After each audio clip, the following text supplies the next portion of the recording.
this is Todd. Welcome to the YouTube channel, and I hope you enjoy this next video I have on sharing investing, wealth savings, tips and tricks and goals. And hopefully you find this a little bit motivating, and if so, please subscribe. And I also have a PayPal address that we definitely accept donations. So today I want to show you something based off of, and everybody's probably heard of that. If you take a penny and you double it and it goes for a month, would you take that, or would you take $10 million straight off the bat? And it's kind of a trick question, or somebody, I believe it's more like 5 million. I'll give you 5 million right now today. Or I'll give you a penny and then you can double it every day for 31 days, the amount of days in a month. And of course, not all months. But the trick is that the 5 million isn't much, and that you'd have at least twice that by the time you reach day 31 in the month, as you can tell here. So I'm just taking a look at here, and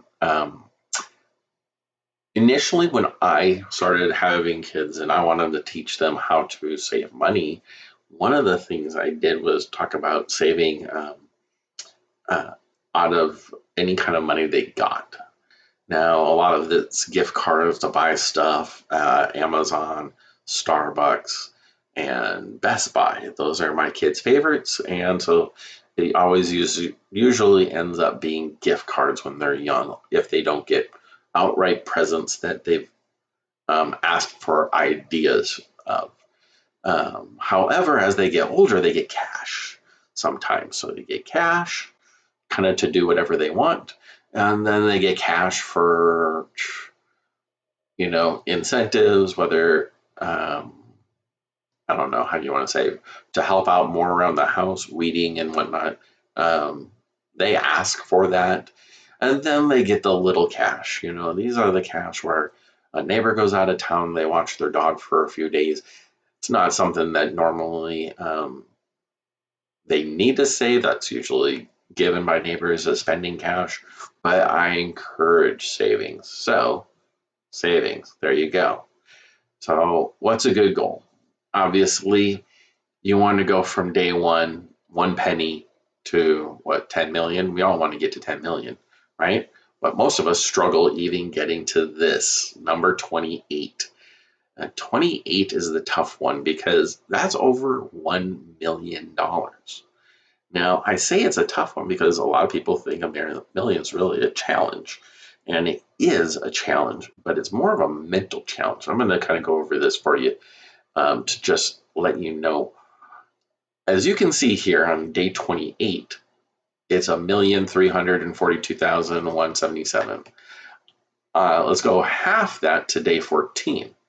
So half those days, it's only $82, $81.92, $82, right? So here's the thing: when kids look at this chart, they kind of scoff at it, like, oh, saving this isn't a big deal. And they're right. For the first 20 positions, savings really isn't a big deal.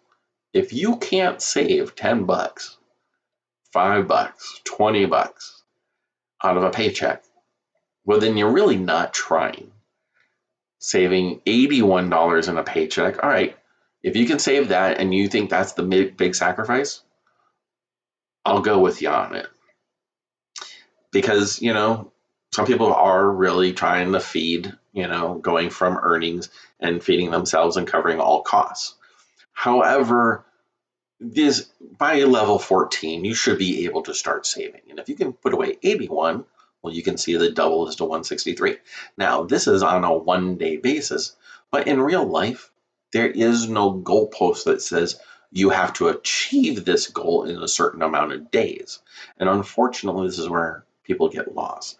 And this is where you, as a C student, the person who wasn't the brightest, you are known for just going to work and doing your thing and staying consistent, you have what's called discipline. And they always say, why are C students ahead of A students?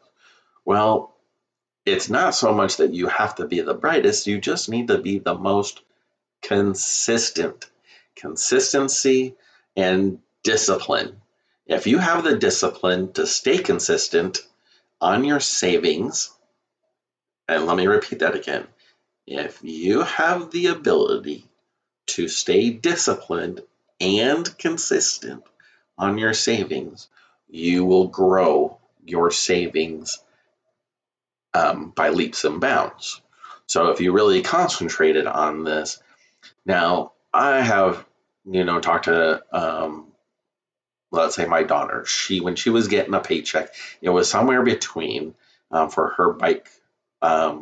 She's working part time because in Washington State you can only work part time at an employer while attending school, public school. So she's in high school. So she was working. So her paychecks average between this number 15, 163, and 327. That would be a real big specialty month. And part of that is in bike sales.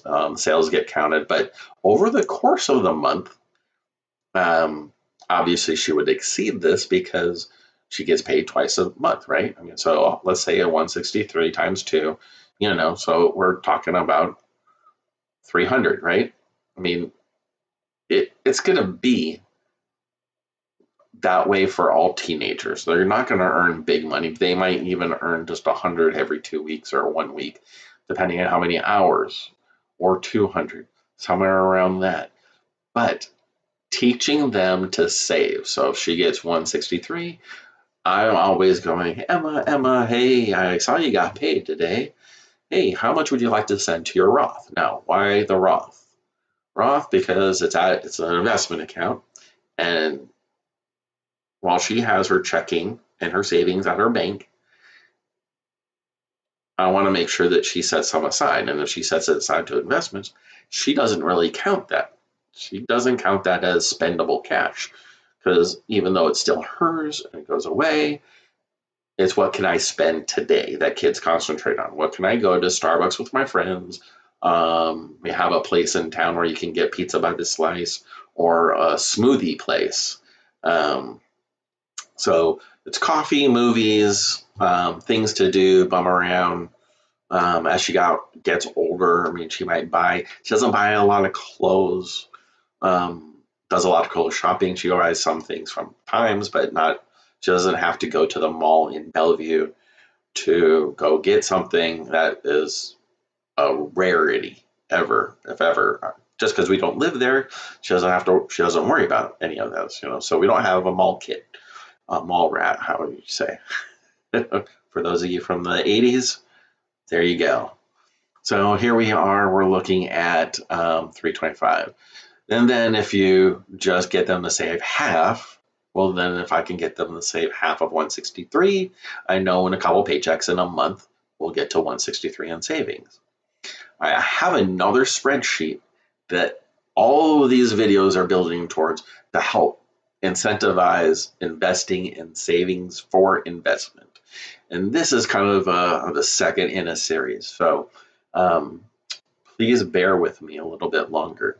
But as you can see, as you get older and you earn more, you have the ability to save. Now, sometimes when you get to, let's say that you have 5,000 in savings, you don't just jump to 10,000, right?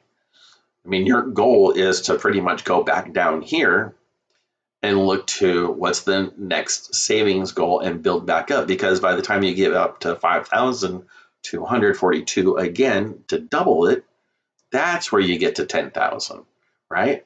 So some people just look at here and then that's an unattainable goal, right? If I got 40,000 in savings, getting to 83,000 feels unattainable.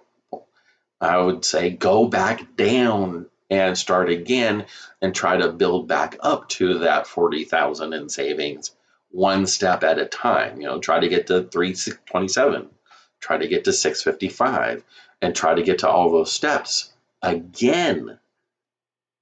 So do you see what I'm saying? You get to here, instead of just jumping to 24, knowing that is the goal, just know the goal is really to get 23 twice. Get number, if I need to get to 300, I don't want to get to 300. I want to get to 167 twice. Once I get it done the first time, all right, I've done it once.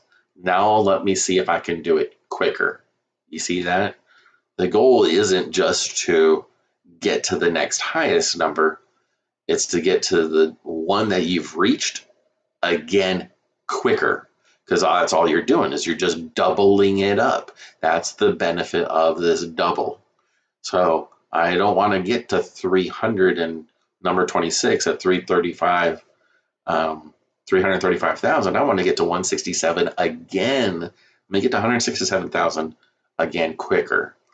And then that starts with the next paycheck. How quickly? So it took me 10 years to get to 167, right? Can it take me just 5 years to get there again? What can I do to make that quicker? So just add that in. Remember, the goal is to stay consistent. But there's one other goal that I want to talk to you about, is that the discipline portion is when you start saving these higher numbers, you are trying to save for this $1 million, right?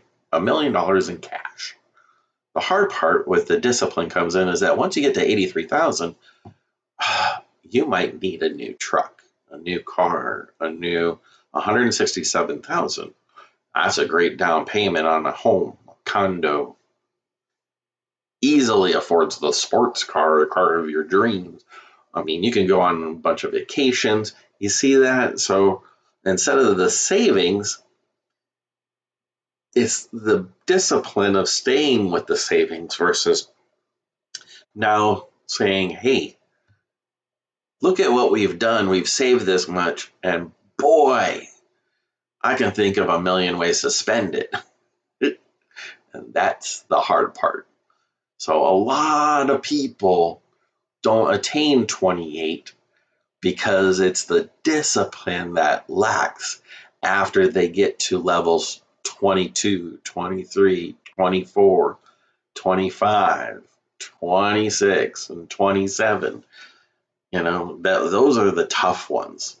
These last four, 27 to 28, 23 to 24, it's those tough ones that going up, that it's tough to stay disciplined on. But I have faith in you. Remember, always go back lower and let's do this again quicker. What can I do to better or make that happen faster this next time? Think of that. Anyway, I hope you enjoyed, and if you did, please subscribe.